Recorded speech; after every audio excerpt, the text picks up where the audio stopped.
Hello বন্ধুরা, welcome to PSC foundation.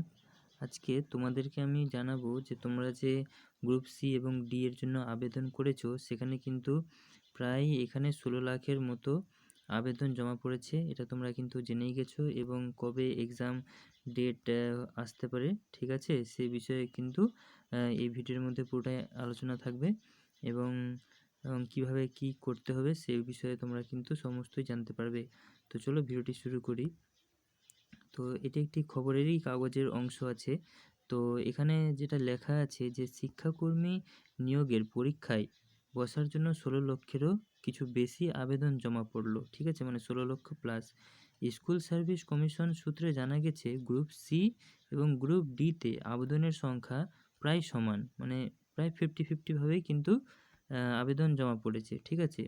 তাহলে বলছে শিক্ষাকর্মী নিয়োগের পরীক্ষা হতে পারে ফেব্রুয়ারির শেষ বা মার্চের একদম শুরুতে। তাহলে তোমরা এখান থেকে কি জানতে পারছো যে পরীক্ষার ডেট ফেব্রুয়ারির শেষ না হলে মার্চ মাসের কিন্তু একদমই শুরুতে, মানে হাতে খুব একটা কিন্তু টাইম নেই, খুব হলে 2.5 থেকে 3 মাসের মতো তোমরা খুব হলে বেশি করে পাবে। কারণ তার আগে মাধ্যমিক এবং উচ্চ মাধ্যমিক পরীক্ষা রয়েছে। এই পরীক্ষাগুলো যেহেতু ওই মার্চ মাসে 12-এর পরীক্ষা হয়, তার কারণে কিন্তু মার্চ মাস অবধি হয়তো একটু ডিলে হতে পারে, ঠিক আছে। তার বলছে শিক্ষাকর্মী নিয়োগের ক্ষেত্রে পরীক্ষার্থীর সংখ্যা অনেকটাই বেশি হওয়ায় প্রায় 2000 পরীক্ষা কেন্দ্রের প্রয়োজন হবে। মানে এত হিউজ একটা ক্যান্ডিডেট পরীক্ষা দেবে, তো তার জন্য কিন্তু একসাথে একটাই শিফটের মধ্যে, ঠিক আছে, পরীক্ষা কন্ডাক্ট করতে কিন্তু একটা ব্যাপক পরিমাণে কিন্তু স্কুলের প্রয়োজন হবে, ঠিক আছে।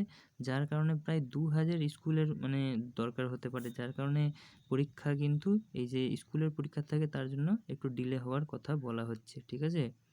প্রয়োজন হবে এত সংখ্যক কেন্দ্র স্থির করা এবং পরীক্ষা নেওয়ার মতো পরিকাঠামো তৈরি করতে খানিকটা সময় লাগবে। স্বাভাবিক ব্যাপার, 2000 স্কুলের মধ্যে এই ধরনের একটা পরীক্ষা, এত বড় পরীক্ষা কন্ডাক্ট করাতে কিন্তু একটু সময় সাপেক্ষ ব্যাপার, ঠিক আছে। তো তোমরা তোমাদের প্রস্তুতি কিন্তু জোরকদমে চালিয়ে যাও। এবং লাস্টে কি বলা হচ্ছে যে তো পরীক্ষার দিন ঘোষণা হতে পারে জানুয়ারি মাসের কিন্তু শেষের দিকে, ঠিক আছে। তাহলে এই জানুয়ারি মাসের শেষ অবধি নাগাদ তোমাদের পরীক্ষার ডেট আলটিমেটলি চলে আসতে পারে। তো এইটাই মোটামুটি আড়াই মাস থেকে 3 মাস তোমরা কিন্তু একটা হাতে টাইম পাবে। এর মধ্যেই কিন্তু তোমাদের নিজেদেরকে প্রস্তুত করে রাখতে হবে। তো যাই হোক, ভিডিওটি যদি ভালো লাগে, ইনফরমেটিভ মনে হয়, তাহলে অবশ্যই চ্যানেলকে সাবস্ক্রাইব করবে, এবং দেখা হচ্ছে এই ধরনের আরও নতুন ভিডিও নিয়ে। এবং এই ভিডিওর মধ্যে আমি 50টা লাইক টার্গেট করছি। তো তোমাদেরকে যদি ভিডিও ভালো লাগে তাহলে অবশ্যই তোমরা লাইক করবে। দেখা হচ্ছে নতুন একটি ভিডিও নিয়ে। Thank you.